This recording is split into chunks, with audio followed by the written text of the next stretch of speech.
Bara Burj മസ്ജിദ് 12 മിനാരങ്ങളുണ്ട്. ഉത്തർപ്രദേശിലെ ആവുലയിലാണ് ഈ മസ്ജിദ് സ്ഥിതി ചെയ്യുന്നത്.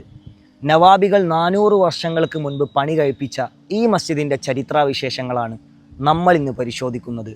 നവാബികൾ ആദ്യമായി ഉത്തർപ്രദേശിലേക്ക് വന്നപ്പോൾ നിർമ്മിച്ച മസ്ജിദാണ് ബാര ബുർജ് മസ്ജിദ്. 12 മിനാരങ്ങൾ ഉള്ളതുകൊണ്ടാണ് ഈ മസ്ജിദ് ഈ ഒരു പേരിൽ അറിയപ്പെടുന്നത്. ഈ മസ്ജിദ് നിർമ്മിക്കാൻ വേണ്ടിയാണോ നവാബികൾ ഉത്തരേന്ത്യയിലേക്ക് കടന്നു വന്നത്? ആരാണ് നവാബികൾ? നവാബികളുടെ ജോലി എന്താണ് എന്നൊക്കെയുള്ള ചോദ്യത്തിനുള്ള മറുപടി ഇങ്ങനെയാണ്. മുഗൾ ഭരണാധികാരികളുടെ പ്രതിനിധി ഭരണാധികാരമുള്ളവർക്കാണ് നവാബുമാർ എന്ന് പറയുന്നത്. അക്ഷരാർത്ഥത്തിൽ വൈസ്രോയി. പൊതുവെ നവാബുമാർ മുസ്ലിം ഭരണാധികാരികളായിരിക്കും.